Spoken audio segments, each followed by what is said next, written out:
اس کے اندر سفید جو ہے وہ ظاہر کرتا ہے مائنورٹیز کو، اور میجورٹی کے لیے جو ہے وہ ہرا جھنڈا ہے. لیکن آپ کو نہیں لگتا آج میجورٹی جو ہے وہی اپنے آپ کو مائنورٹی سے بدتر حالات کے اندر سمجھ رہی ہے؟ آپ نے کبھی کسی میں وہ لفظ استعمال نہیں کرنا چاہ رہا لیکن کر رہا ہوں، کسی بھنگی جمعدار کو دیکھا کہ مسلمان ہے؟ کائے کی مائنورٹی، کائے کی میجورٹی؟ سب. آپ نے کبھی دیکھا؟ نہیں. کیوں نہیں؟ عیسائی کیوں ہونا ضروری ہے؟ عیسائی کیوں ہونا ضروری ہے؟ بالکل. اور میں نے یو کے میں، یورپ میں، مختلف ملکوں میں جا کے دیکھا ہے کہ مسلمان وہاں پہ فلیش کا کام بھی کر رہے ہیں اور صفائی کا کام بھی کر. یہاں کیوں نہیں؟ کیونکہ آپ کے ذہنوں میں بٹھا دیا گیا ہے کہ یہ نیچی قوم ہے، ہندو کو مارنا ثواب ہے. استغفر اللہ. اور اگر آپ کو کسی کے مذہب پہ اعتراض ہے تو رب سے کہیے نا، رب نے اس کو بنایا ہے. جی. اس کو کیا پتا کہ وہ کیا کر رہا ہے؟ سر. اور جب آپ کو دیکھتی ہے وہ قوم تو وہ کہتی ہے کہ اگر یہ قوم ہے تو وہ قوم زیادہ اچھی ہے. بالکل.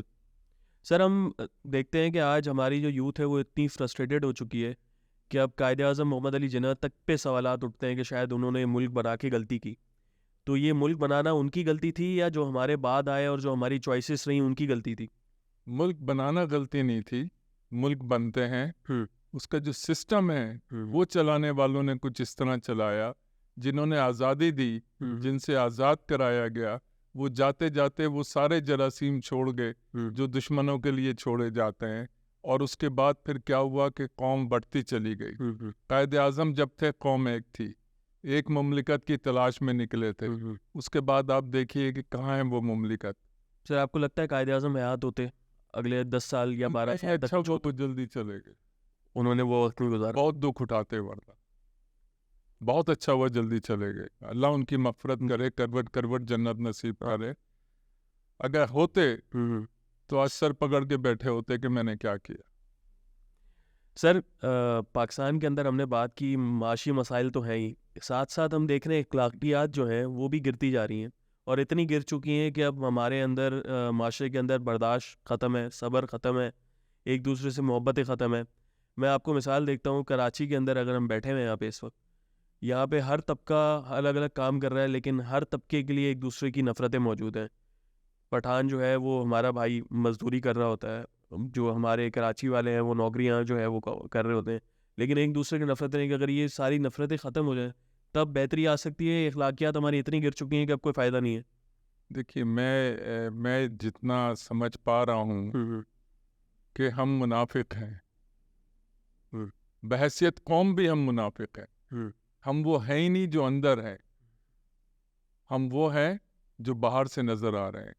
جب تک اندر سے آپ انسان نہیں بنو گے، جب تک اندر سے آپ کے اندر ایک پرچم کے سائے تلے کی آواز نہیں آئے گی، کیا تفریق آئے گی؟ کیا یکجانیت، یکجہتی آئے گی؟ بالکل نہیں آئے گی. آپ کو اپنے آپ کو بدلنا ہوگا، اور بدلنا اس سینس میں نہیں کہ آپ کوئی گڈا گڈی نہیں ہے کہ آپ نے ٹانگ اوپر کر دیا، ہاتھ نیچے کر دیا، ہاتھ موڑ کے رکھ دیے. انسانوں کو جو صحیح تبلیغ ہر مذہب نے کی ہے، وہ جب تک آپ پڑھیں گے نہیں، اس کو سمجھیں گے نہیں، اس کو دیکھیں گے نہیں، آپ کو سمجھ نہیں آئے گا. باقی 3 کتابوں میں تو ہمارے یہاں ہے نا کہ اس میں بہت ساری چیزیں بدل دی گئی. قرآن تو مکمل ہے نا، پڑھ کے تو دیکھو، سمجھ کے تو دیکھو. قرآن ہم نے صحیح نہیں پڑھا اس لیے شاید یہ سارے مسائل ہیں. ہم نے سمجھا صحیح نہیں. اور سمجھانے والے صحیح سمجھانے والے تو منافق تھے نا سب سے بڑے. انہوں تو اپنے اپنے مطلب کی آیتیں نکالتے ہیں، اپنے اپنے مطلب پہ وہ ساری چیزیں کرتے ہیں. اگر وہی ٹھیک ہو جائیں تو پھر میرا خیال ہے سب کچھ ٹھیک ہو جائے. سر ہم نے پاکستان کے اوپر کافی بات کی. آپ کی اگر ارلی لائف کی بات کریں، آپ کی کراچی کی پیدائش ہے، اور یہ مجھے نہیں پتا، بہت سے لوگوں کو شاید نہ پتا ہو. آج کی جنریشن کی بات کر رہا ہوں کہ آج کے دن 14 اگست پہ آپ کی جو ہے وہ سالگرہ بھی ہوتی ہے، تو ہیپی برتھ ڈے سر. اور اس کے ساتھ ساتھ سر ارلی لائف کے بارے میں کچھ آپ کے بتائیں، کہاں سے آپ نے یہ سٹارٹ کیا اور یہی فیلڈ کیوں آپ نے جو ہے وہ اس کا چوز کی؟ میں بڑا شرارتی لڑکا تھا، بہت پٹا باپ سے، بہت پٹا. اماں اور ابو، نانا اور نانی جب تک میں تھوڑا سا سمجھدار نہیں ہوا میں دیکھتا تھا دروازے پہ کھڑے ہوئے احسار کر رہے ہیں کہ کہاں گیا ہے بچہ, کب آئے گا, کسی غلط چیز میں نہیں, لیکن ان کو یہ ہوتا تھا کہ مغرب کے بعد نکلنا جو ہے وہ مناسب نہیں. وہ یہ چیک کرتے تھے کہ جو دوست ہے وہ 2 سال بڑا ہے 2 سال چھوٹا ہے تو کیوں ہے, آپ کی دوستی آپ کے اپنے انداز میں ہونی چاہیے. تو وہ وقت جب ہم نے دیکھا اور آج کا جو ہم وقت دیکھ رہے ہیں تو مجھے ایسا لگا کہ شاید والدین جو ہیں وہ والدین نہیں رہے جنہیں اپنے بچوں سے محبت, پیار, عشق ہوتا ہے. اب وہ ایک موبائل دے دیتے ہیں بچے کو, 2.5 سال کا بچہ 2 سال کا بچہ بھی, وہ اس پہ کھیل رہا ہے. اب وہ کیا کھیل رہا ہے ان کو بھی نہیں معلوم, ان کی جان چھوٹی ہوئی ہے. پہلے ماں گود میں لے کے پالتی تھی, اب وہ موبائل ان بچوں کو پال رہا ہے. پھر یہ کہ اسکول میں بہت شرارتی تھا اور گرینڈ فاکس انگلش اسکول میں پڑھتا تھا. تو سزا جو ہمیں ملتی تھی وہ یہ ہوتی تھی کہ 3 بچوں کی بینچ ہوتی تھی, تو اس میں 2 لڑکیوں کے بیچ میں سزا کے طور پہ بٹھا دیا جاتا تھا. تو پھر سزا کرنے میں مزہ آنے لگا. صحیح. سزا میں پھر مزہ آنے لگا. خیر وہ تو بڑا اچھا وقت گزرا. اس کے بعد پھر میں ایک دن کسی کو ملنے 9th کلاس میں تھا, دوسرے اسکول میں گیا, گرین لینڈ اسکول گیا کہ دوپہر کو جائیں گے کہیں چائے وائے پئیں گے, گپ شپ لگائیں گے. تو وہاں مجھے شاہین مل گئیں. اچھا. اور 9th کلاس سے جو انہوں نے میرا پیچھا کیا ہے اب تک ہے. تو اب تک کیا, میں تو کہتا ہوں قیامت کے بعد بھی یہی ملے تو مجھے اب اتنا عادی ہو چکا ہوں. سر یہ محبت آج کل ختم ہو گئی ہے. آج کل جو ہے وہ 2-3 سال کی شادی کے بعد بولتے ہیں یار یہ میں کہاں پھنس گیا ہوں. اس کی وجہ ہے نا جی کہ جو ماحول ہے یعنی اپنے میکے کا بھی اور سسرال کا بھی جو ماحول ہے اس میں بڑی تبدیلیاں. پہلے بیٹی کو لاتے تھے اپنی بیٹی سمجھ کے, اب بیٹی کو بیٹی سمجھ کے نہیں لاتے. اب جہیز چاہیے ہوتا ہے, اب اس کی بہت ساری چیزیں آپ کو ناگوار. دیکھیں 2 انسان ہیں, 2 جسم ہیں, 2 روحیں ہیں, 2 دل ہیں, 2 دماغ ہیں, ایک وقت لگتا ہے. بالکل. اور پھر میں جس نتیجے پہ پہنچا ہوں کہ کسی ایک کو قربانی دینی پڑتی. قربانی اس سینس میں نہیں کہ آپ نے بڑا کوئی جنت کما لی, لیکن آپ کو کہیں نہ کہیں پھر کمپرومائز کرنا پڑتا ہے کہ بھئی آپ کو غصہ آ سکتا ہے تو اس کو بھی غصہ آ سکتا ہے, آپ ناراض ہو سکتے ہیں تو وہ بھی, تو آپ منا لو یار. اگر آپ نے عشق کیا ہے, محبت کی ہے, تو پھر آپ نفرت تو نہیں کر سکتے نا. وقتی غصہ آئے گا, آپ منا لو دونوں میں جس کو بھی اندازہ ہو کہ غلط. سر لیکن آج کل کی جنریشن جو ہے وہ تو پچھلوں کو جو ہے وہ کوستی ہے کہ جو ہے وہ پچھلوں کی خرابیوں کی وجہ سے آج ہم بھوگت رہے ہیں. لیکن آج ہم دیکھتے ہیں کہ پچھلوں کی جو زندگیاں تھیں جو ہم سنتے ہیں خاص طور پہ 60s اور 70s کے قصے, وہ تو ہمیں سنہرا دور لگتا ہے اور آج لگتا ہے کہ ہم جو ہے وہ پتہ نہیں کہاں کے پھنس گئے. میں اس میں ایک چھوٹی سی بات بتاؤں. میں چھوٹا سا تھا تو اپنے بچوں کو بھی میں بتاتا ہوں. جب میں چھوٹا سا تھا تو کلفی والے آتے تھے جی, اور اس زمانے میں ٹکا چلتا تھا, ایک گول ٹکا کہلاتا تھا. 1 روپے کا میرے خیال میں. نہیں 1 پیسہ. 1 پیسہ. 1 پیسہ. تو اگر 2 پیسے کی ہم نے کلفی خریدی ہے تو اس میں بھی تیسری چوتھی کلفی میں ٹکے نکل آتے تھے. اچھا. تو پھر مزید کلفی کھاتے تھے. تو اب 1 ٹکا آج کسی کو دیں تو وہ ہمیں مار کے پھینک دے گا کہ یار یہ کہیں اپنا آپ وہ کر لی. تو وہ وقت, اب میں یہ نہیں کہتا کہ اتنی ہی کمی ہونی چاہیے مہنگائی میں, لیکن جس حد تک بڑھ گئی ہے, پڑھا لکھا طبقہ ملک سے جانا چاہتا ہے, کمزور طبقہ جو ہے وہ غلط طریقوں سے کمانا چاہتا ہے. اب اس وقت کرپشن اور رشوت اس نہج پہ پہنچ چکی ہے کہ میں سوچتا ہوں کہ ہمارے دنیا سے جانے کے بعد کیا صورتحال ہوگی, کہاں تک پہنچے گی. لوگ کیا ایک دوسرے کو مارنا وہ تو شروع ہو چکے ہیں آلریڈی, لوٹ مار شروع ہو گئی ہے اور جاتے ہوئے مار کے بھی جا رہے ہیں. تو کیا ہوگا؟ اب سوال ہے کیا ہوگا. بالکل. اگر ہم نے اپنے آپ کو نہیں سنبھالا, خاص طور پہ نئی جنریشن جو ہے کہ رشوت کیونکہ ہمارا تو کام ہے, حلال سمجھتے ہیں, حلال سے بھی آگے سمجھتے ہیں کہ بھئی یہ ہمارا فرض ہے کہ ہمیں اس کو لیں. سر آپ کو نہیں لگتا کہ اب خواہشات اتنی بڑھ گئی ہیں کہ گزارا عام جو پہلی زندگی میں ہو جاتا تھا دال روٹی سے بھی گزارا ہو جاتا تھا وہ نہیں نہیں، خواہشات تو بڑھ گئی ہیں. آج ہماری ماسی کے پاس بھی موبائل فون ہے. وہ اگر چاہے تو یہی پیسے بچا لے، 500-600 روپے آپ مہینے کے ڈالتی ہوگی اس موبائل میں. بالکل. 600 میں کوئی آٹا لے لے، کوئی اور چیز لے لے. تو ہماری خواہشات بھی بڑھ گئی ہیں، اور کچھ ہم شاید انسان ہوتے ہوئے انسان بننے کی کوشش نہیں کر رہے. مجھے ایسا لگتا ہے. سر آپ نے انسانیت پہ اتنی زیادہ کام کیا ہے. میں بہت سے لوگوں کو اگین شاید نہ پتا ہو آج کی جنریشن کے حوالے سے کہ آپ پہلے جو ہے وہ پاکستانی تھے جن کو ستارہ امتیاز سول دیا گیا، اور اس کے ساتھ ساتھ میں 250 سے اوپر جو ہے وہ آپ کو ایوارڈز وغیرہ انٹرنیشنل لوکل دیے گئے. سر یہ اس کی شروعات کہاں سے ہوئی، اور وہ وہیں پہ ہم واپس جائیں گے کہ کہاں سے اس چیز کا آغاز شروع ہوا، یہ ویلفیئر کا کام ہوا ٹرسٹ؟ وہ بات رہ گئی واقعی. جی.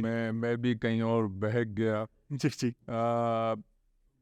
اسکول پھر ہم نے ضد کرنی شروع کی. باپ نے بڑا مارا کہ بھئی اس اسکول میں پڑھتے ہو، اس اسکول میں کیا، اس میں کیا سرخاب لگے. اب میں ان کو بتا نہیں سکتا تھا کہ بھئی سرخاب نظر آیا تھا تو اس کے لیے میں یہاں آنا چاہتا ہوں. صحیح. تو وہ وقت گزرتا رہا، ضد بڑھتی رہی. آخرکار انہوں نے کہا اچھا بھئی ٹھیک ہے. صحیح. تو اسکول میں آ گئے. جب اسکول میں آ گئے تو پھر ایک ہی کلاس تھی.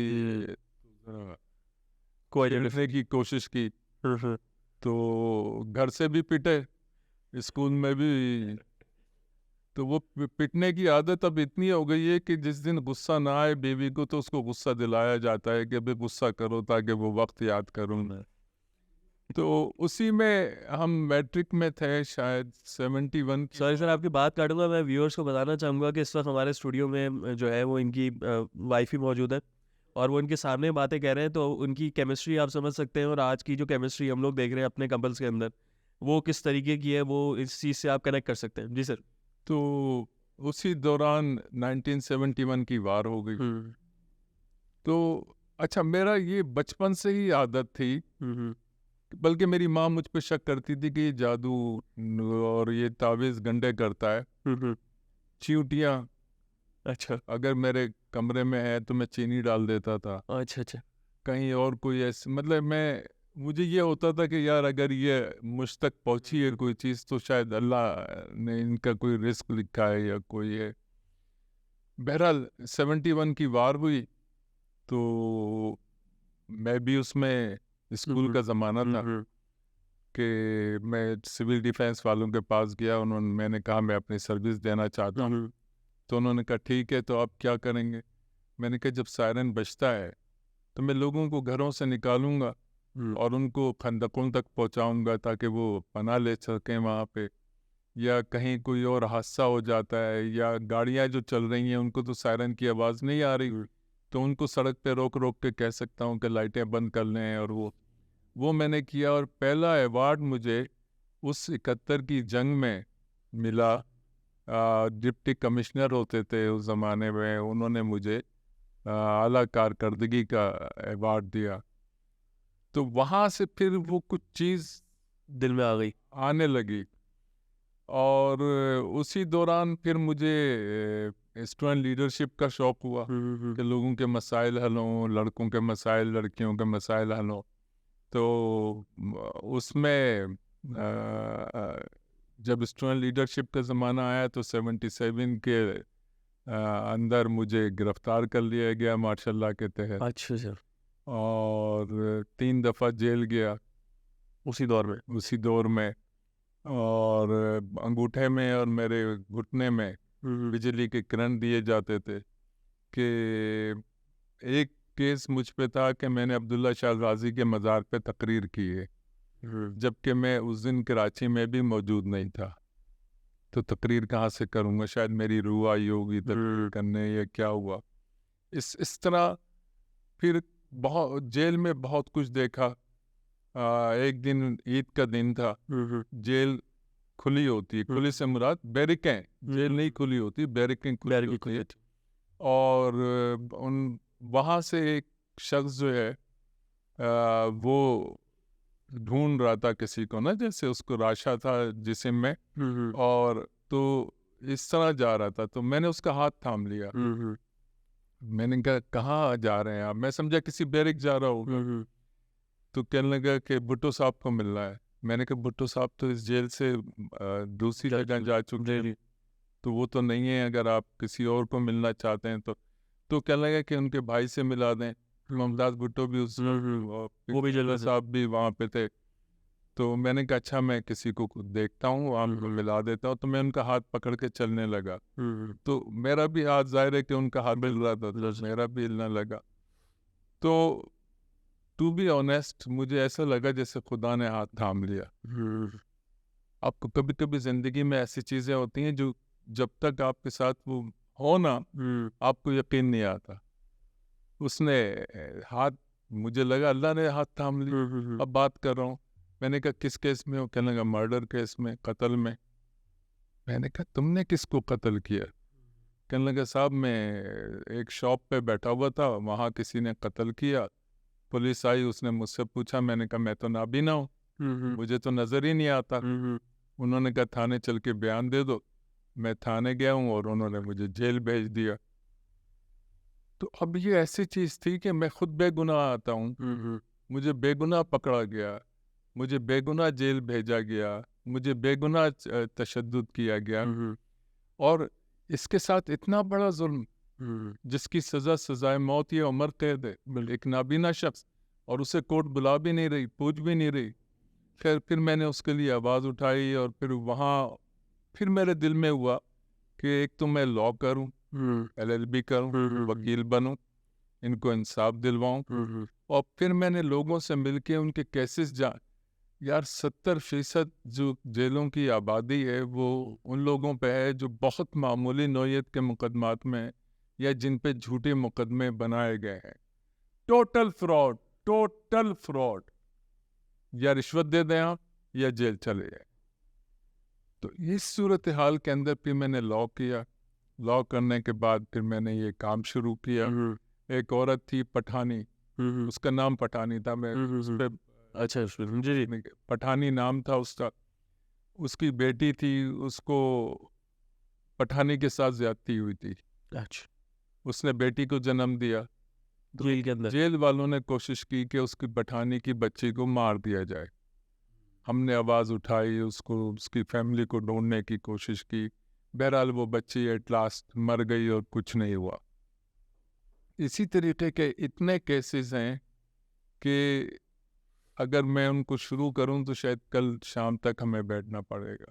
سر اتنی ناانصافیاں آپ نے خود بھی اسی لائف کے اندر، ٹین ایج کے اندر آپ نے صحیح، اگر اتنی ناانصافیاں اس دور میں جن لوگوں کے ساتھ ہوئی ہیں وہ اسی دور میں باغی بن گئے تھے ملک کے خلاف، آپ کے اندر وہ کیا چیز تھی جس میں آپ نے وہ کنٹرول کر کے رکھا کہ نہیں اس میں وطن کی جو ہے وہ کوئی غلطی نہیں ہے، سسٹم کی غلطی ہے، چیزوں کی غلطی ہے؟ ایک بات میں بتاتا چلوں جو میں اس کو اوائڈ کرنے کی کوشش کر رہا تھا،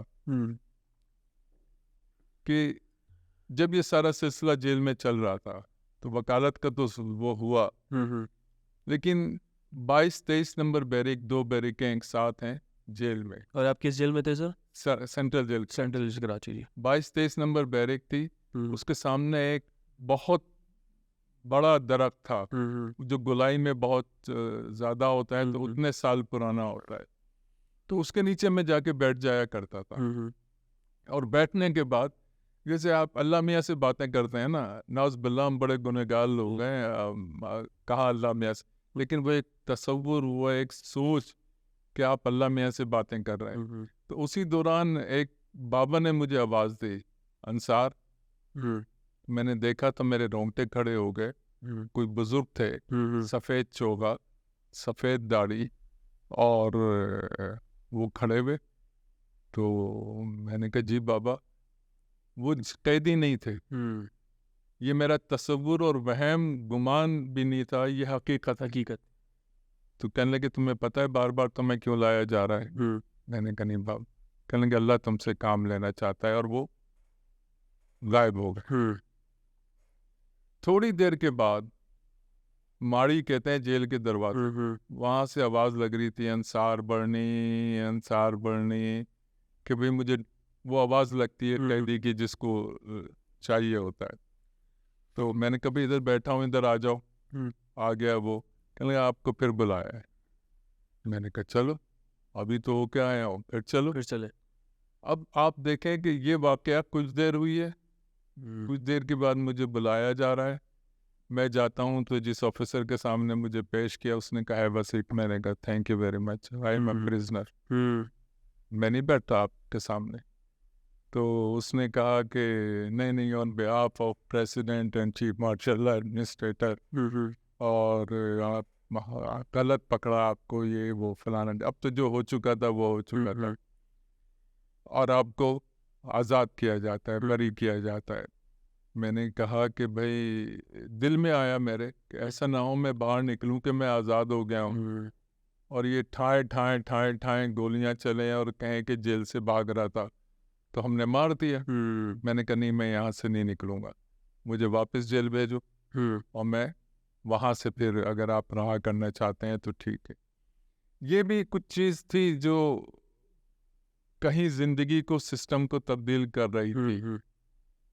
اور پھر وہی ہوا کہ اس کے بعد رب نے جس طریقے سے نوازا ہے، جس طریقے سے لوگوں کی مدد ہوئی ہے، ہزاروں بچے، درجنوں نہیں، سینکڑوں نہیں، ہزاروں بچے جبری مشقت سے رہا کرائے گئے ہیں. میں نیٹ پہ دیکھ رہا تھا 21 لاکھ کے قریب، ہزاروں بچے. اور امریکہ کے اسٹیٹ ڈپارٹمنٹ نے اس کے بعد انٹرنیشنل ہیرو ڈکلیئر کیا ان بچوں کی آزادی کے اوپر. تو بات ایوارڈ کی نہیں ہے، ستارے امتیاز ملا، ہلال امتیاز ملا، پال ہارس فیلوشپ ایوارڈ ملا، اور پتہ نہیں کیا کیا کیا کیا کیا کیا. یہ ایوارڈ کوئی چیز نہیں ہے. آپ کی طاقت کو بڑھاتے ضرور ہیں، آپ کی قوت کو بڑھاتے ضرور ہیں، مگر ان کی کوئی اہمیت حیثیت نہیں ہے. جس لمحے آپ کسی کے آنسو پوچھ دیتے ہیں نا، اس سے بڑا ایوارڈ میں نے دنیا میں کوئی نہیں دیکھا. وہ جو فیلنگ آتی ہے، وہ جو فیلنگ آتی ہے. سر انصار بڑھنی ٹرسٹ کا جو ہے وہ کہاں سے سٹارٹ کیا آپ نے پھر اس کے بعد؟ تو ہم نے پھر پرزنرز ایڈ سوسائٹی بنائی. جی. اس دوران شادی بھی ہو گئی الحمدللہ. جس کو پسند کیا تھا اس کو گھر بھی لیا ہے. صحیح. بس یہ میں نے کہا کہ میں بیاہ جاتا تو اچھا تھا، بجائے اس کے کہ بیاہ کے لانے کے. تو وہاں شاید کچھ رحم ہوتا، یہاں تو رحم نام کی چیز ہی بند، دروازے ہی بند کر دیے گئے. آپ خود امپریزنمنٹ میں آ گئے. تو میں نے کہا وہ چھوٹی جیل، یہ تو بہت بڑی جیل ہے. تو وہاں ہم نے پرزنرز ایڈ سوسائٹی بنائی. یہ ساتھ تھیں، ہر چیز میں ساتھ تھے. اور آج جس جگہ بھی ہوں میں الحمدللہ اللہ کی ذات سے، نبی صلی اللہ علیہ وسلم کے صدقے وسیلے سے، اس میں ان کا بھی بہت بڑا ہاتھ ہے. بہت بڑا ہاتھ، کیا ہاتھ ہی ان کا ہے. تو پرزنرز ایڈ سوسائٹی میں پھر ہوا یہ کہ لوگوں نے مختلف علاقوں میں، پنجاب میں، KPK میں، بلوچستان میں اپنی اپنی پرزنرز ایڈ سوسائٹی بنانی شروع کر دیں، اور پرزنرز سے ملاقات کے لیے اور دوسرے طریقوں سے پیسے اکٹھے کرنے شروع کر دیے. لوگ ہمیں فون کرتے تھے کہ جی آپ کیا یہ کیا ہو رہا ہے. تو ہم نے پھر پرزنرز ایڈ سوسائٹی کو ختم کر کے اس کو انصار بڑھنی ٹرسٹ بنا دیا کہ یہ تو کوئی نہیں رکھ سکتا نا، کسی کے گھر میں اگر اس نام کا ہو تو رکھے گا. وہ اس سے پوچھا جا سکتا ہے کہ بھئی تم نے یہ کیسے رکھا. بالکل. تو یہ انصار بڑھنی ٹرسٹ بن گیا. پھر وہ کام بڑھتے بڑھتے بڑھتے بڑھتے بڑھتے بڑھتے مختلف ممالک تک پہنچا، مختلف جگہوں تک پہنچا، اپنے ملک میں بنا. پھر اب آپ دیکھیے کہ قدرت کا نظام. مجھے یاد آ گیا وہی جنرل محمد ضیاء الحق جن کی حکومت میں مجھے 3 دفعہ گرفتار کیا گیا، کرنٹ دیے گئے. بے گناہ شخص کو میں حلفاً کہہ سکتا ہوں کہ بے گناہ تھا میں. مجھے ایک دن فون آتا ہے کہ پریسیڈنٹ صاحب ملنا چاہتے ہیں. کراچی گورنر آوزہ ہوئے تھے، مجھے بلا کے میرے ساتھ انہوں نے تصویر کھنچوائی کہ you are doing a wonderful great job. ان دنوں میں نے ایک مہردین کو رہا کروایا تھا جو 18 سال سے کسی اور مہردین کے نام پہ جیل میں تھا. اور اس کے گھر والوں کو بھی نہیں پتا تھا کہ مہردین جو ہے وہ جیل میں ہے. وہ کہیں ڈان میں اور دیگر اخبارات میں فرنٹ پیج اسٹوری چھپی. تو وہ کراچی آئے مجھے ملنے کے لیے اور مجھے کہنے لگے کہ میں آپ کے ساتھ, میں, میری مسز, آپ کی مسز, ہم مہردین کے گھر جائیں گے. تو میں نے دل میں سوچا کہ یار یہ تو بہت بڑی بات ہو جائے گی, اور اس زمانے کا پریسیڈنٹ اور چیف مارشل ایڈمنسٹریٹر اگر جائیں گے تو اس کے گھر میں سڑک بھی بن جائے گی, گھر بھی پختہ ہو جائے گا, اس کو کچھ کمپنسیشن بھی مل جائے گا. وہ بات ہوئی اور ختم ہو گئی. اس کے بعد ایک اور دفعہ ملاقات ہوئی, کہنے لگے وہ آپ کے ساتھ جانا ہے. تو میں نے دل میں سوچا کہ یار یہ بھولنے والی چیز تو ہے نہیں, پریسیڈنٹ آف پاکستان ہے, آرمی کا بندہ ہے, چیف ہے, تو اس کا تو اے ڈی سی اس کی سوچ بھی رہا ہوگا, تو اے ڈی سی لکھ رہا ہوگا کہ یہ کیا سوچ رہا ہے, تو یہ کیوں اس نے. میں نے کہا چلو بھول جاتا ہے آدمی, یا سسٹم میں کوئی پرابلم آئی ہوگی, کسی نے منع کیا ہوگا, ایجنسیوں نے منع کیا ہوگا کہ یہ وقت مناسب نہیں ہے. دوسری مرتبہ پھر کہیں ملاقات ہوئی, پھر وہ تیسری مرتبہ میری اور ان کی آخری ملاقات ہوئی ڈاکٹر لطفہ کے زمانے میں.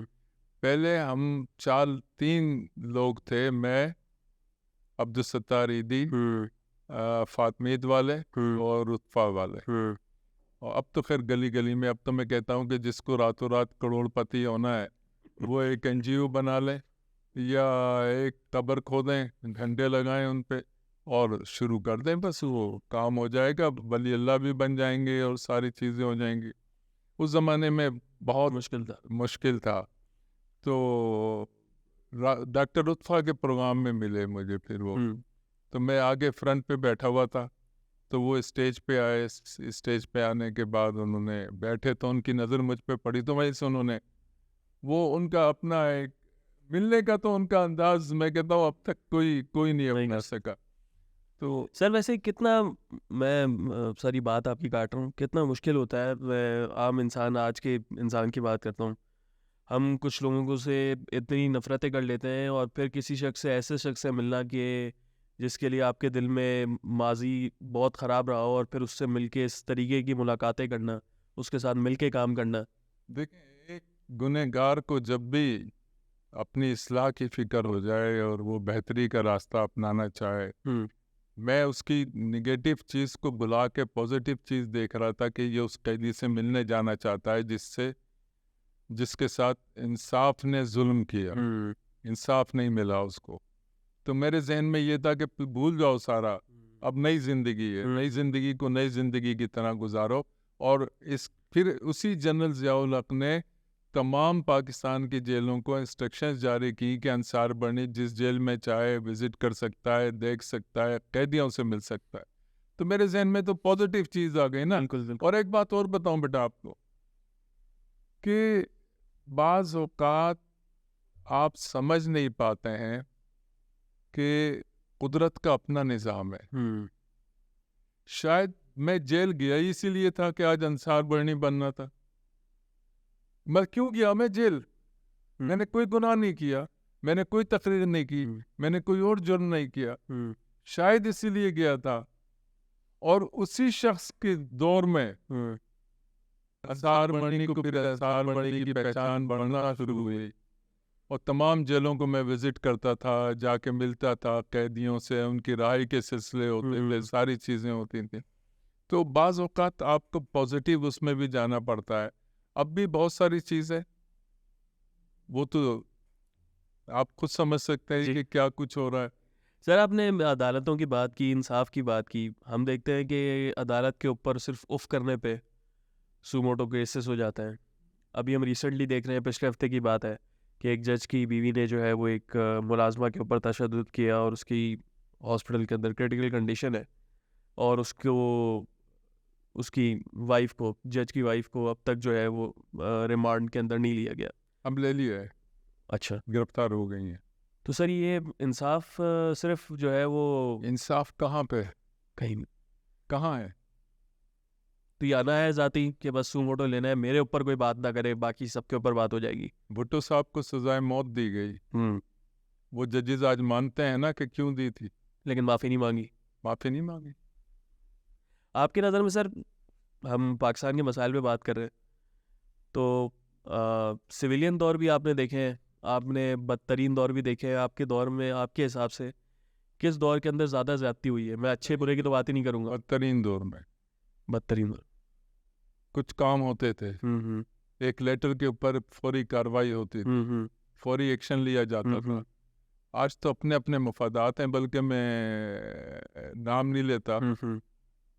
ایک وزیر اعظم, ان کے کھانے پہ میں اور شاہین گئے ہوئے تھے. وہ اپنے ساتھ 6 لوگ لائے تھے, اپنی بیوی, ان کی بیوی کے بقول کہ یہ 6 لوگ جو لایا ہے یہ اپنی تعریف کرانے کے لیے لایا ہے آپ کے پاس. ٹھیک ہے جی. تو اب تو صورتحال یہ ہے کہ ان کو اپنا اپنا سب کو ہے کہ میں لیکن میں سچی بات کروں گا کہ جنرل مشرف کا دور ہو یا ضیاء الحق کا دور ہو یا کوئی اور دور ہو, جتنے کام ان ادوار میں ہوئے ہیں وہ پبلسٹی کی حد تک تو سب نے کیے, مگر اس سے آگے کسی نے نہیں کیے. سر ہم 60s کے دور کی اگر بات کریں, 60s 70s کا دور چل رہا تھا ضیاء الحق کا, اس دور تک ہم نے دیکھا PIA پاکستان کا ادارہ بہت اچھا تھا, اسٹیل مل بہت اچھا تھا. پاکستان کو جو ہے وہ, بلکہ کراچی کو لوگ آیا کرتے تھے, یہاں پہ فارنرز وزٹ کرتے تھے. اس کے بعد آپ کے حساب سے کیا وہ ٹرننگ پوائنٹ تھا کہ پاکستان پھر تنزلی کی طرف جو ہے وہ بڑھتا گیا اور آج بالکل ہی, کیونکہ اب ہم پاکستانی نہیں رہے نا, ہماری سوچیں بدل گئیں, ہم اسلام سے بھی دور ہو گئے. میں یہ نہیں کہ ہندو کا مذہب نہیں ہے یا سکھ کا مذہب نہیں ہے یا عیسائی کا, میں اپنے مذہب کی جی بالکل, وہ بھی اپنے مذہب میں اگر رہیں تو وہ بہترین انسان اور بہترین انسانیت تو سب کے مذہب میں ہے, انسانیت ہر مذہب میں ہے, اور سارے مذہب اس کے ہیں, جتنے مذاہب ہیں وہ اسی کے بھیجے میں ہیں نا. بالکل انہی نبیوں کو مانا جا رہا ہے. صرف یہ ہے کہ میں نبی علیہ الصلوۃ والسلام پہ ایمان رکھتا ہوں, باقی دوسروں پہ رکھتے ہیں. تو اب ہم ٹو بی آنیسٹ انسان نہیں رہے, مفادات کا سوچتے ہیں, مفادات بھی حدوں سے پار, حدوں سے پار, ان کی کوئی حد نہیں ہے. اور جب حدیں نہ ہو تو پھر مسائل تو پیدا ہو جاتے ہیں.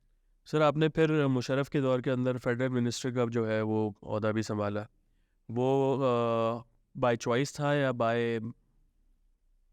یار مجھے ستارے امتیاز جب ملا تو میں منچ سے باہر تھا, مجھے پتہ نہیں. مجھے فون آیا بھائی کا کہ مبارک ہو. میں نے کہا کیا ہوا؟ تو کہ جی آپ کو جب ہلال امتیاز ملا تب ملک سے باہر, تب میں سوڈان میں تھا یا پتہ نہیں کہا تھا, فون آیا کہ بھائی مبارک ہو. میں اپنے گھر کے دروازے پہ گاڑی میں تھا کہ ڈور کھلے تو گاڑی اندر لے جاؤں, تو مجھے فون آیا کہ آپ نے پرسوں حلف اٹھانا ہے. تو میری زندگی میں جو چیز بھی ہے وہ رب کی طرف سے ہے. اور اس زمانے کی بھی ایک قصہ سنا دیتا ہوں کہ میں اور میری بیوی شاہین ہم جیل وزٹ کر رہے تھے, لگپت جیل. تو قیدیوں سے ملاقات کر کے 10 دسمبر کو وہ ہوتا ہے انسانی حقوق کا دن ہوتا ہے. تو 10 دسمبر آ رہی تھی تو میرے سیکریٹری نے کہا کہ صاحب 5 اسٹار ہوٹل میں پروگرام بنا رہے ہیں ہیومن رائٹس ڈے کا. میں نے کہا human rights day 5 star hotel منائی جائے گی؟ میں نے کہا تمہیں اس وقت چریا پاگل وزیر ملا ہوا ہے, وہ وزیر اور ہوں گے کہ جو وہاں پہ ہیومن رائٹس ڈے مناتے ہوں گے.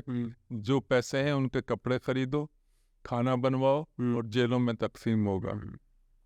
تو ہم اسی حساب سے جا رہے تھے. تو میں نے کہا کہ ہم ایسا کرتے ہیں کہ پاکستان میں بے پناہ زیادتیاں ہیں, بے پناہ زیادتیاں ہیں. بالکل.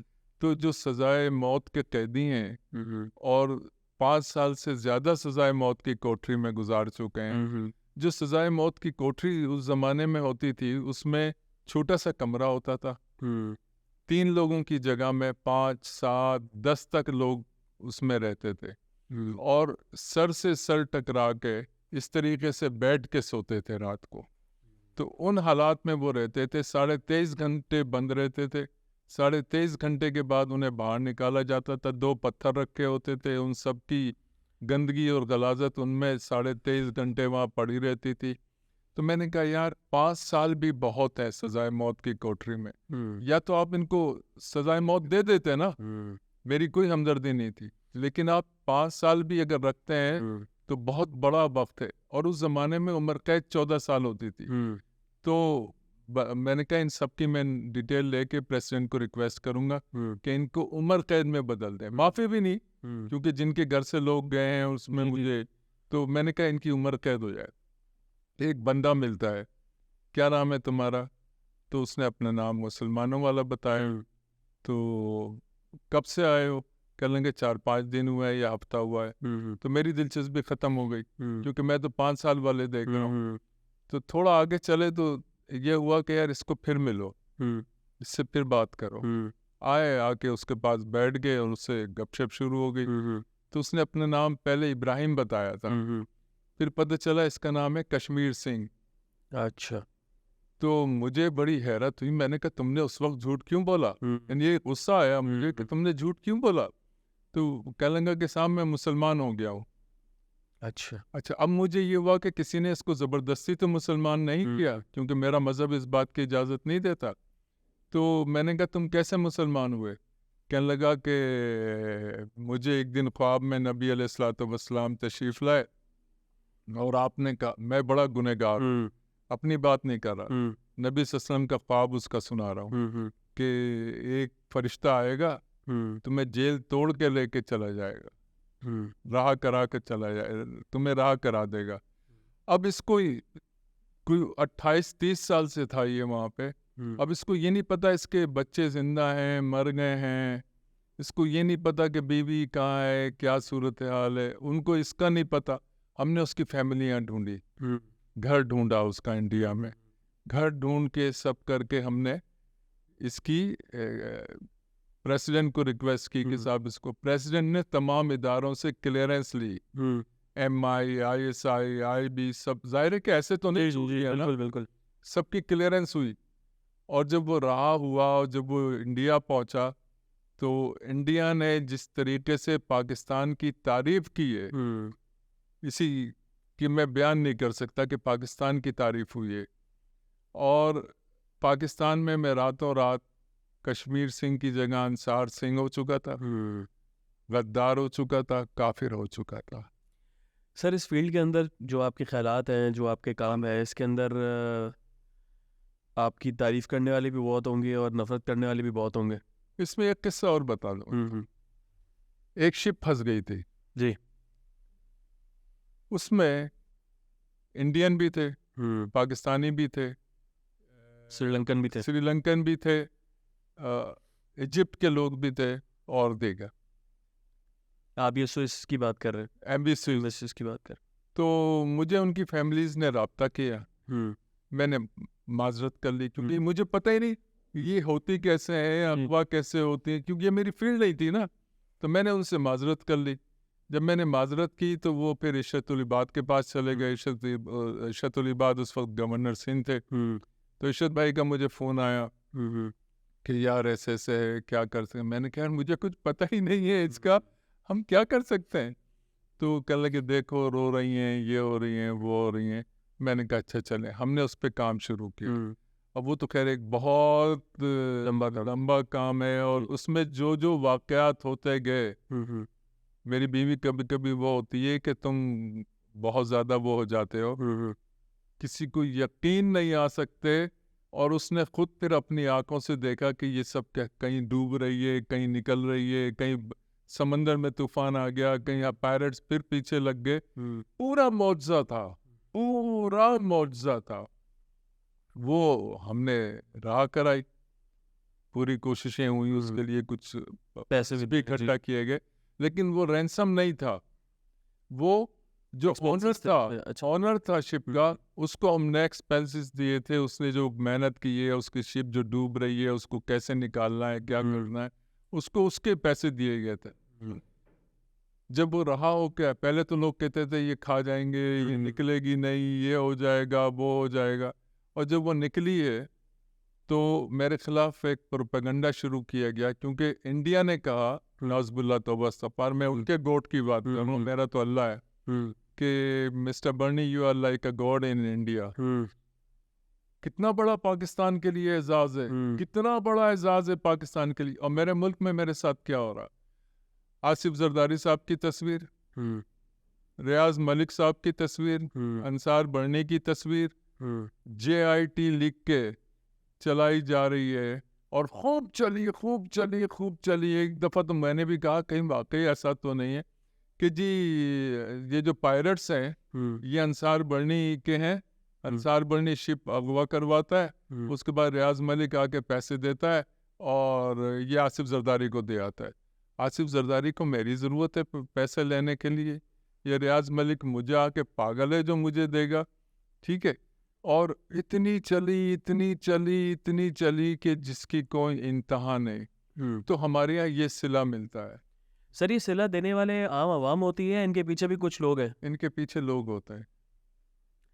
آپ نے انڈیا کی بات کی، سربجیت سنگھ کے اندر آپ نے کیس کے اوپر کافی ہیلپ کی، آپ نے اپنی طرف سے پوری کوشش کی، لیکن اس کے باوجود جو جیل میں ہوا، جو الزام بھی الزام آیا، الزام پھر انڈیا میں آپ انہی کی بہن نے آپ کے اوپر الزام لگائے، انڈین میڈیا کے اوپر کافی الزامات لگے. بالکل ایک دفعہ لگے. جی. اس کا جو سربجیت کا کیس تھا اس کے اندر میں نے اس کی رہائی کے لیے کوشش نہیں کی.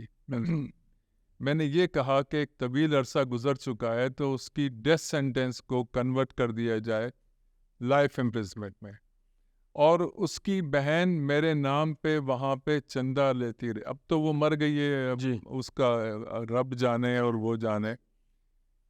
وہ عورت جس کے گھر نعوذ باللہ توبہ استغفار کھانے کو نہیں ہے، جس کے لیے ہم اپنی جیب سے جا کے ہوٹل میں ٹھہر کے اسے بلا کے اور اس کی ساری مسائل کو سن کے اور اس کی مدد کر رہے ہیں، اس کو در حقیقت پیسوں کی ضرورت تھی. اور اس کی حکومت نے 2-2 کروڑ روپے بیوی کو، بیٹی کو اور اس کو دیے، اور وہ اس کی بہن بھی نہیں تھی. اچھا. وہ سربجیت کی بہن نہیں تھی. وہ جو بیٹی جس کو لے کے چلتی ہے وہ بھی کہا جا رہا ہے کہ اس کی بیٹی نہیں ہے، اور ان کا کیس کورٹ میں گیا. اس کے شوہر کا مرڈر کیس بھی اس کے خلاف کورٹ میں گیا. لیکن اب وہی والی بات ہے نا، جیسے کشمیر سنگھ پہ ہوا یہ کہ جب وہ انڈیا پہنچا تو اتنے برس رہنے کے بعد آدمی ذہنی طور پہ تو مفلوج ہو جاتا ہے. جب انڈیا پہنچا تو 200 میڈیا اس کے سامنے مائک لیے کھڑا ہوا، تم انڈین جاسوس تھے، تم انڈین جاسوس تھے. اس کے بقول اسے غصہ آیا. اس نے کہا ہاں میں انڈین جاسوس تھا. کس نے مجھے چھڑایا؟ تم تو نہیں آئے میرے لیے، انصار برنی نے چھڑایا مجھے، میں ان کا مشکور ہوں. انڈین جاسوس انڈیا. اب اس نے وہ جو ضد غصے میں بات کی، ہمارا میڈیا اس کو تماشا بنا گیا. اچھا چلو انڈین جاسوس تھا، 30 سال گزار رہا ہے، کون سا دنیا کا قانون ہے جو اس کو سزائے موت دیتا ہے؟ مطلب تم چاہتے ہو کہ انسانی حقوق کا وزیر بنوں میں اور ریلوے کی پٹریاں اکھاڑتا پھروں؟ مطلب کیا چاہتے ہیں آپ؟ نہ بناتے مجھے انسانی حقوق کا وزیر. اور آج پھر اگر مجھے موقع ملے گا، دنیا کا کوئی بھی شخص کہیں بھی پھنسا ہوا ہوگا، میں اس کے لیے ضرور کھڑا ہوں. سر پیپلز پارٹی کے دور کے اندر آپ نے ڈیتھ پینلٹیز کے خلاف جو ہے وہ ایک کافی اسٹرانگ قسم کا سٹینس لیا، اس پہ آپ کیا کہنا چاہیں گے؟ دیکھیے مجھے دکھ یہ ہے کہ پیپلز پارٹی نے بھٹو گمایا، شہید ہوئے. میں تو شہید کہوں گا اس لیے کہ آج سارے ججز کہہ رہے ہیں کہ ان پہ پریشر تھا، غلط تھا. بالکل ٹھیک ہے، پھر بھی ان کو سزائے موت ختم کرنے میں کیا تکلیف تھی؟ عمر قید میں بدل دیں آپ. کیونکہ ہمارے یہاں اکثریت ہوتا ہی ہے، مطلب بیوی نے قتل کیا شوہر اپنے نام لے لے گا، شوہر نے قتل کیا بہن یا بیوی یا کوئی اپنے نام لے لے گا. اور اگر ہو بھی گیا ہے، حالات دیکھے جائیں، واقعات دیکھے جائیں، اس کو بروقت انصاف فراہم کیا جائے. اگر وہ خون کا بدلہ خون ہے تو اس کو قانون کے مطابق تمام شواہد کے آنے کے بعد ہونا چاہیے نا. یہ تو نہیں کہ اگر میں نے رشوت نہیں دی تو اب جو چاہے کیس میرے لیے بنا دیں، اور جن کو پکڑنا چاہیے وہ سب آزاد گھوم رہے ہیں.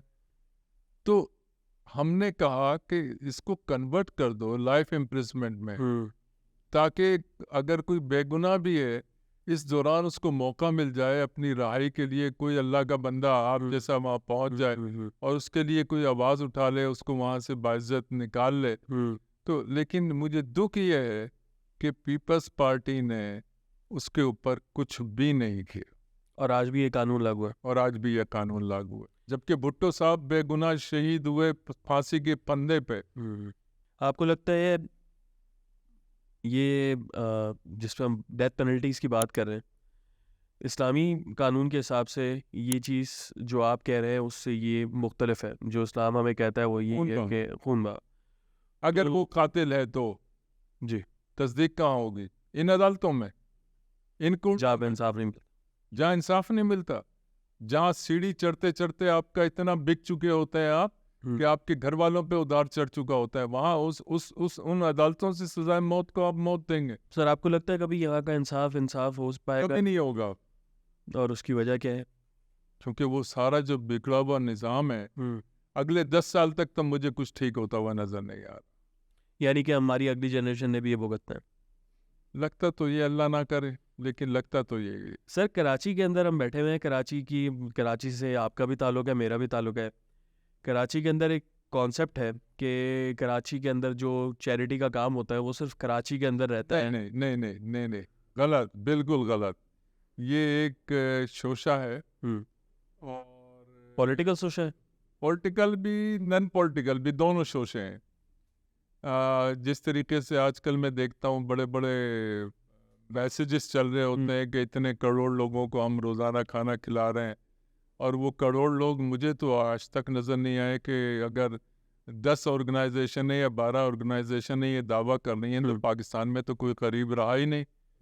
20 کروڑ جو ہے وہ راشن کی پیکٹیں جا رہی ہیں، اور 20 کروڑ کو کھانا مل رہا ہے، اور 20 کروڑ کا علاج ہو رہا ہے. تو پھر یہ سب کیا ہے؟ تو میں اپنا مثال دے سکتا ہوں کہ مجھے جو سب سے پہلی ڈونیشن شروع ہوئی تھی وہ پنجاب سے شروع ہوئی. پہلے سب سے پہلی ڈونیشنز چیریٹی کا ہمارے یہاں شور بہت زیادہ ہے. وہاں میں نے دیکھا ہے کہ وہاں چپ کے کام ہو رہا ہوتا ہے. انہوں نے دے دیا آپ کو پیسے، یار اب آپ جانو آپ کا کام. یہاں بھی ہے، ایسا نہیں کہ یہاں نہیں ہے، یہاں بھی ہے.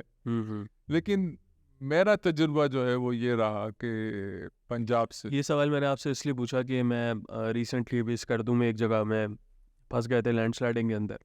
تو وہاں پہ 6 گھنٹے کے اندر گورنمنٹ تو کبھی بھی نہیں پہنچی، نہ ہی گورنمنٹ کا کوئی ادارہ پہنچا، نہ وہ پہنچے جو سڑک کے بناتے ہیں. لیکن وہاں کے لوکلز جو تھے انہوں نے 15 منٹ بھی نہیں لگائے اور وہ کھانا پینا لے کے آ گئے کہ اگر کچھ چاہیے. سر اسٹریٹ کے اوپر کراچی کے اندر جو بات چیت ہوتی ہے، یہ ہم لوگ دیکھ رہے ہوتے ہیں، کھانا پینا مل رہا ہوتا ہے جو آپ نے بھی بات کی. اور کھانا اگر ہم کراچی کی کسی بھی سڑک پہ جائیں وہاں پہ بریانی، قورمے، ٹکے، ایسے کھانے بٹ رہے ہوتے ہیں جو شاید ہم لوگ بھی گھروں میں روز نہیں کھا رہے ہوتے. تو آپ کو نہیں لگتا ہے کرائم کو مزید اضافہ دے رہا ہے؟ دیکھیے، مطلب ایک کرمنل کو کوئی ضرورت نہیں. مجھے اور آپ کو بھوک لگی ہے، اور اگر کسی نے شامیانہ لگا کے چپکے سے جگہ بنائی ہوئی تو میں اور آپ بھی لوگوں کو دیکھ کے چھپ کے چلے جائیں گے، کچھ کھا لیں گے. لیکن ابھی میں یہ دیکھ رہا ہوں کہ پبلسٹی زیادہ ہو گئی ہے، تماشا زیادہ لگ گیا ہے. کرمنلز کھانا کھا رہے ہیں اور شریف عوام گھر میں بھوکی مر رہی ہے. مطلب آپ کو کھانا کھلانا ہے یا تو کوئی شرافت کا طریقہ اپنا لیں یا ان کے گھروں تک پہنچا دیں. تو اور کہیں بھی مجھے 20-25 سے زیادہ یا 100 سے زیادہ آدمی نظر نہیں آئے کہیں بھی کھانا کھاتے ہوئے. لیکن اگلے دن میں نے دیکھا کہ اتنے لاکھ لوگ کھانا کھا رہے تھے، اتنے ہزاروں لوگ کھانا کھا رہے تھے. یہ مجھے پتہ نہیں وہ کہاں چھپے ہوئے کھانا کھا رہے تھے، میں بھی دیکھ لیتا تو اچھا لگتا مجھے. تو یہ ایک، بلکہ میں ایک قصہ سنا دیتا ہوں. ابھی ہم اسلام آباد میں تھے تو سگنل پہ رکے تو 5-6-7 بچیاں اور بچے آ گئے اور انہوں نے آ کے شیشہ کھٹکھٹایا اور مانگنا شروع کر دیا. تو میری مسز نے شیشہ نیچے کیا، انہوں نے کہا میں ویڈیو بناؤں ان کی. رات 11-11:30 بجے یہ بچے یہاں کہاں سے آئے؟ ویڈیو بنانے لگی تو انہوں نے برا بھلا کہا اور انہوں نے اس میں سے ایک نے ڈنڈی کھینچ کے ان کے اوپر ماری. اگر خون اور چشمہ نہ ہوتا تو ان کی ناک یا آنکھوں کو نقصان پہنچتا ہے. یہ کرمنلز ہیں، یہ کرمنلز ہیں. نمبر 1. نمبر 2 یہ کہ آپ فقیر کیوں بنا رہے ہو؟ بے نظیر اسکیم، شریف اسکیم اور انصاف اسکیم، یار انڈسٹریز بناؤ, ان کو آپ فقیر کیوں بنا رہے ہو؟ آپ خود ان کو فقیر بنا رہے ہو. کیوں آپ کو 2,500 3,000 روپے مہینہ مل رہا ہے؟ کس بات کا مل رہا ہے؟ جب مجھے بیٹھ کے گھر میں 2,500-3,000 اور 4 لوگوں کے نام کا 10-15 ہزار مل رہا ہے تو میں پاگل ہوں؟ میں کوئی کام کروں گا؟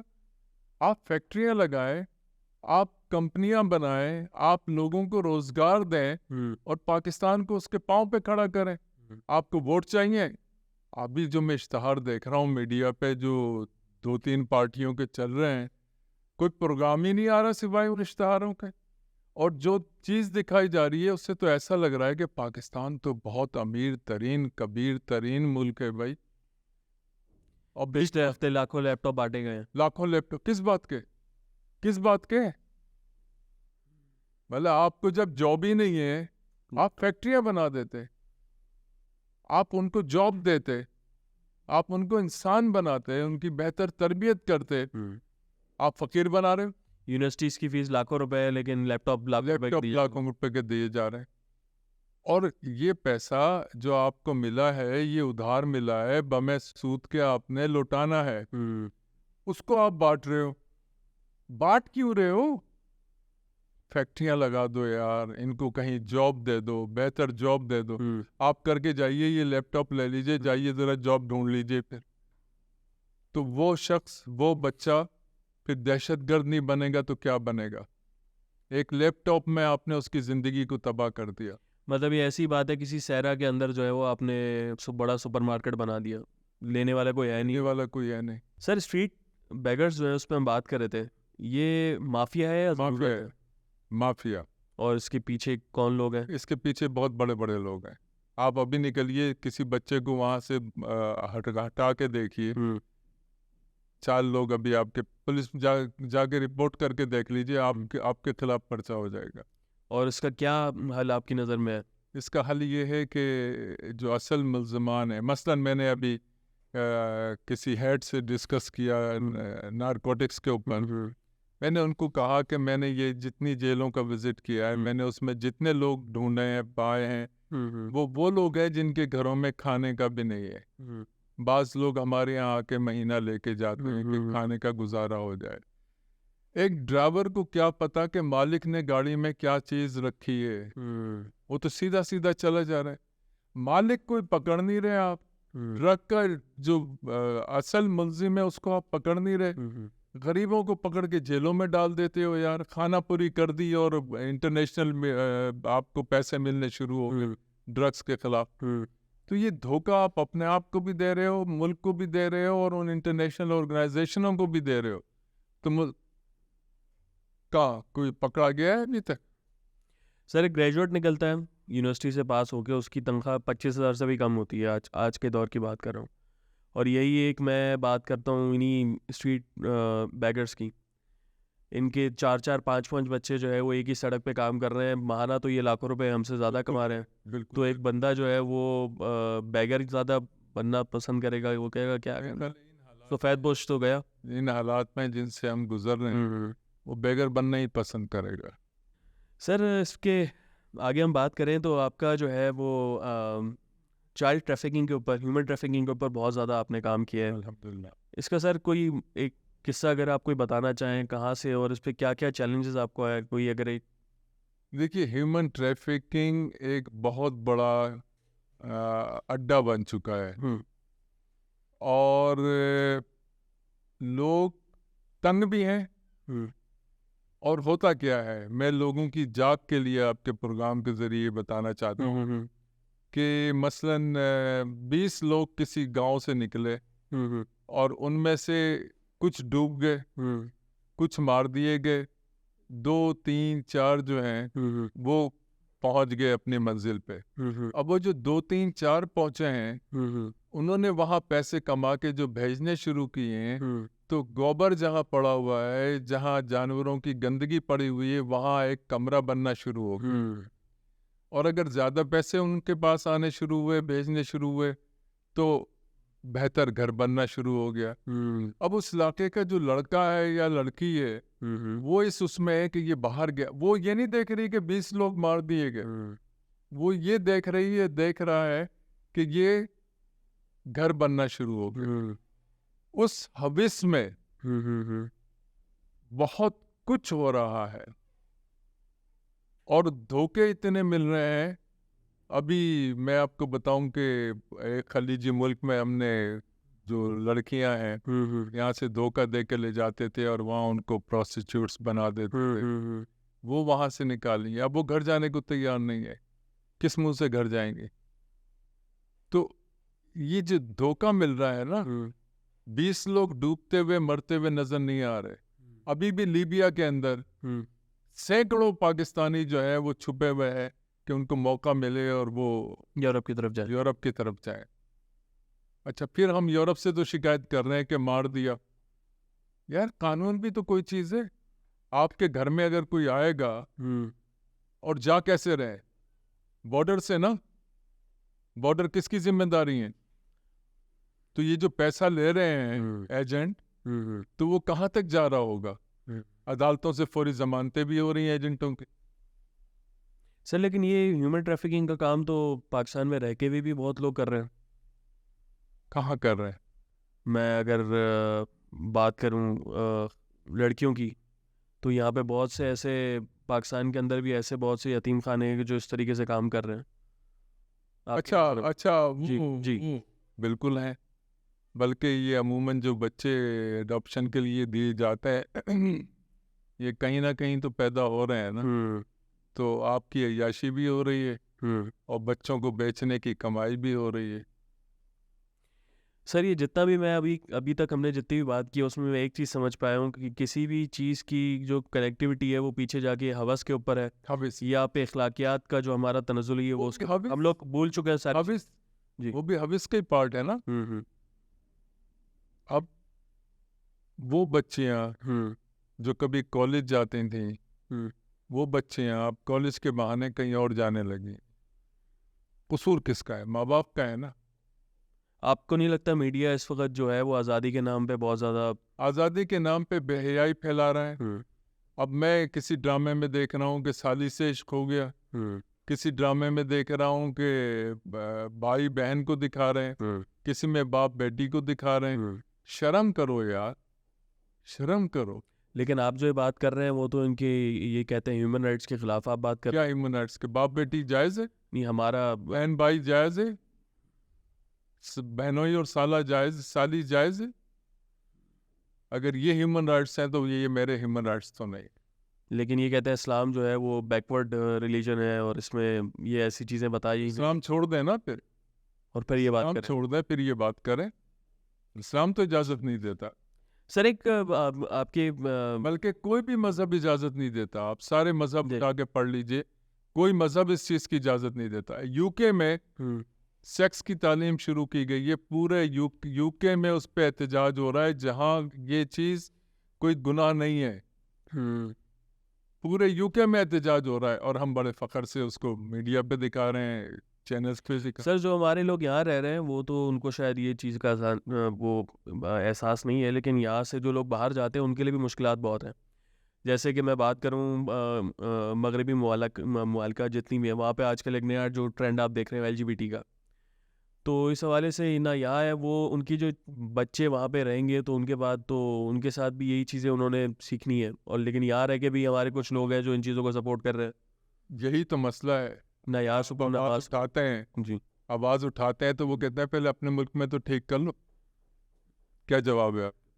آزادی آپ کی نظر میں کیا ہے سر؟ اس سے آزادی کا نام یہ ہے کہ آپ بیائی پھیلائیں, یا پھر آزادی کا نام لمٹ میں رہ کے اپنی حدود میں رہ کے کام کرنا ہے؟ دیکھیے, آزادی اور حرام کاری اس میں فرق ہے.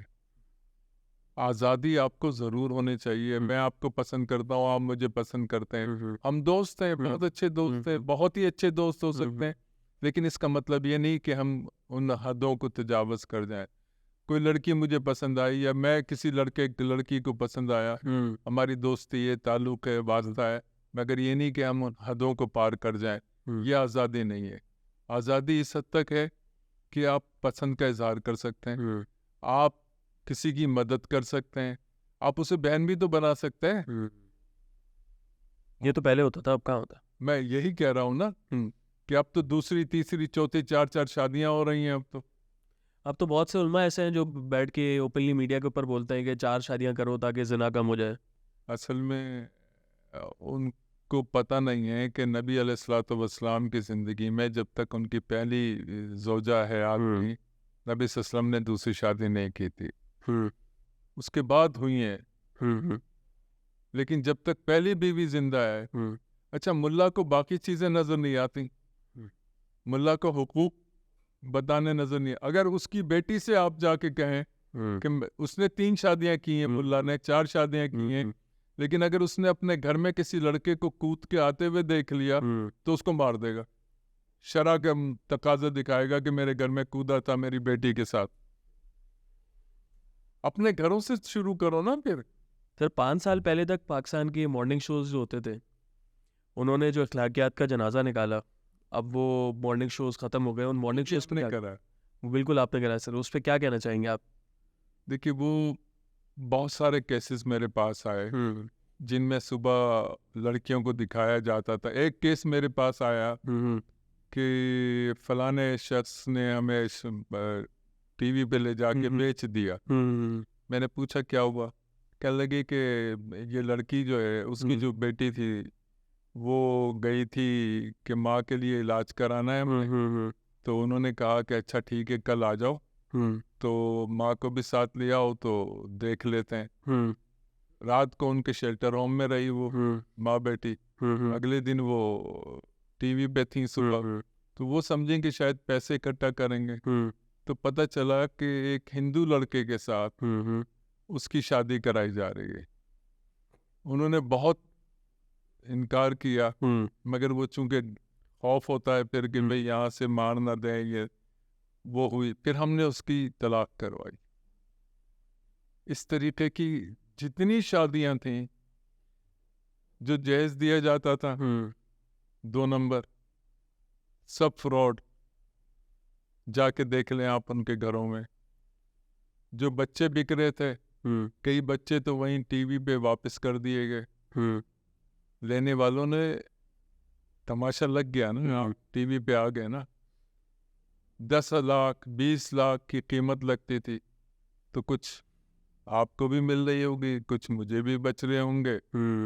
تو آپ مجھے روز بلا کیوں رہے؟ اللہ کی صرف شیلٹر ہوم والوں کے ہی آپ پروگرام کر رہے ہیں. بلکہ ایک قصہ سنا دیتا ہوں. جی ضرور ضرور. نوجوان نسل کے ایک اپنے آپ کو بڑا اللہ والا کہنے والے اپنے اینکر ایک ٹی وی چینل پہ انصار بھائی فلانا شخص جو ہے وہ کتنا گھٹیا ہے، کیسی کیسی حرکتیں، وہ اس کی بیوی کیسی کیسی حرکتیں، اور یہ اور وہ اٹرم شٹرم. میں نے کہا وہ جانے، ان کا کام جانے. ہفتے 10 دن 15 دن کے بعد میں نے دیکھا کہ وہ ان کے شیلٹر ہوم میں کھڑے ہوئے کہ دنیا کا ایسا لگتا تھا کہ سب سے زیادہ شریف ترین شیلٹر ہوم کا جو مالک ہے وہ یہی ہے، جس کے لیے ہفتہ پہلے 10 دن پہلے وہ یہ بات کر رہے تھے کہ کس قدر گھٹیا ہیں دونوں، کس حد تک گرے ہوئے ہیں میاں بیوی. اور وہاں کھڑے ہو کے ٹی وی پہ تو، اور پھر نبی کے نام پہ آنسو بھی بہا رہے ہو. یار یہ آنسو تمہیں روز قیامت وہاں جوتے اتنے پڑیں گے کہ یاد کرو گے.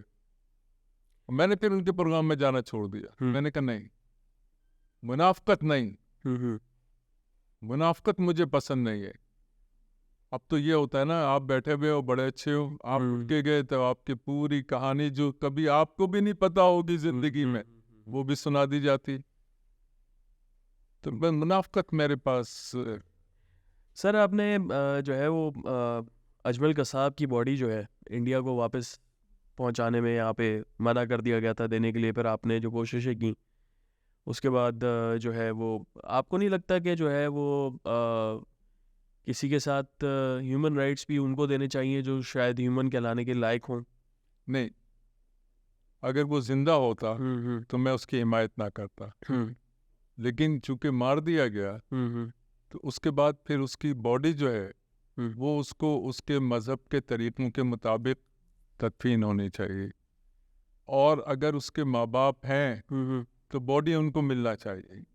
یہ بھی ہیومن رائٹس کا تقاضا ہے. مر گیا نا, اپنی منزل کو, سزا کو پہنچ گیا, بالکل, لیکن اب اس کی باڈی جو ہے یہ اس کے لواحقین کی ذمہ داری ہے کہ ان کو تدفین کرنی چاہیے. اب وہ پاکستانی تھا یا نہیں تھا, لیکن چونکہ نام پاکستانی تھا, ذکر پاکستان کا تھا, تو پھر پاکستان سے کوئی تو کھڑے ہو کے بولے گا کہ بھئی باڈی تو والدین کے پاس ہونی چاہیے. سر اس میں مسنگ پرسنس جو ہوتے ہیں اس کے بارے میں ہم کچھ اور سنتے ہیں میڈیا پہ, لیکن شاید حقائق کچھ اور ہے. مسنگ پرسنس کیا اب بھی ہو رہے ہیں, یا جو ہو چکے ہیں صرف ان کے اوپر بات ہو رہی ہے, ان کے اوپر کیسز ہو رہے ہیں؟ مسنگ پرسنس میں دو چیزیں ہیں. ایک تو یہ کہ مخبر کی غلط اطلاع پہ کسی ادارے نے کسی کو اٹھا لیا ہے, نمبر 1. سب یہ جی جی جی بالکل, مخبر نے غلط اطلاع دی, مخبر کو کچھ پیسے مل گئے, اس نے ذاتی دشمنی بھی ہو سکتی ہے. ذاتی دشمنی بھی ہو سکتی ہے, پیسے بھی مل سکتے ہیں. دوسرا یہ ہے کہ کچھ لوگ صحیح اٹھائے گئے ہیں, طریقہ کار غلط ہے. اگر کوئی شخص ملک دشمن ہے, وطن دشمن ہے, تو اس کی فیملی کو آپ اعتماد میں لے لیں, اس کو ایک موقع دیں کہ وہ اپنے اصلاح کر سکے. اگر پھر بھی نہیں اصلاح کرتا ہے تو جو اس کی سزا ہے وہ اس کو ملنی چاہیے. کیونکہ دیکھیے, آپ کی مٹی, آپ کا وطن آپ کی ماں ہوتی ہے, اور جو اس دھرتی کا دشمن ہے وہ ہم سب کا دشمن ہے. اس سے ہمیں کوئی رعایت نہیں کرنی چاہیے. لیکن یہ طریقہ کار کے غائب کر دیں, یہ ماں باپ پہ, بھائی بہنوں پہ, اس کے بیوی بچوں پہ بہت ظلم ہے. ظلم بھی چھوٹا لفظ ہے. ان کو, سب کو ان کے گھروں تک آنا چاہیے. اگر وہ مر چکے ہیں تو ان کے گھروں کو معلوم ہونا چاہیے, تاکہ وہ فاتحہ درود کر کے اس کو بخش سکیں, اپنے آپ کو تسلی دے سکیں. لیکن طریقہ کار غلط ہے, اس کا قانونی طریقہ. لیکن مسئلہ یہ ہے نا, ہماری عدالتوں میں پھر چھوٹ جاتے ہیں نا. ہمارے یہاں تو یہ بھی ایک بڑا پرابلم ہے کہ آپ عدالت میں پیش کریں, اگلے دن عام آدمی کی نہیں ہوگی.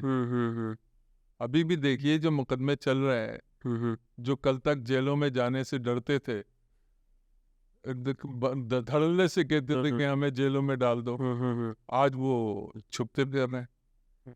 تو یہ ایک, آپ اتنی ہمت تو پیدا کرو یار. پھر آپ تبدیلی لینے آئے ہو نا, تو پھر کھڑے ہو جاؤ. تو یہ لوگ چھپ کے جو کام کرتے ہیں وطن کے خلاف, یہ ایک بڑا غلط طریقہ کار ہے. یہ نہیں ہونا چاہیے. اور آپ کی نظر میں ملک کی باؤنڈری جو ہے وہ ایک باؤنڈری ہے جو ہے وہ ایک ماں ہے, ایک دھرتی ہے. لیکن سر ایک مخصوص طبقے کے ساتھ ہی کیوں مسنگ پرسن کے قصے ہم سنتے ہیں؟ میں نے جیسے پہلے کہا کہ کچھ لالچ بھی ہے, دھوکے بھی ہیں. آپ مجھے ایک بہت اچھا انسان سمجھ رہے ہیں, میں نے کہا یار یہ سامان لے جا کے میری بیوی کو دیا ہو. جب راستے میں آپ کی تلاشی ہوئی تو اس میں اسلحہ تھا, اس میں ڈرگس تھیں. تو اب آپ ہو تو بے گناہ, یہ مجھے پتا ہے. جی جی, جو آپ سے یہ کام کروا رہا ہے اس کو پتا ہے, جی, لیکن جس نے پکڑا ہے اس کو نہیں پتا, اس کو تو نہیں پتا نا. یہ بھی ہوتا ہے کہ دھوکے بھی ہو جاتے ہیں. سر اور ہمارے یہاں جس علاقے کی بات کریں, میں بلوچستان کی بات کر رہا ہوں, بلوچستان کے اندر وڈیرا شاہی اور سرداری سسٹم بھی بہت زیادہ ہے. کوئی انکار کر سکتے ہیں؟ نہیں. وہ کوئی حکم دیں گے آپ انکار کر سکتے ہو؟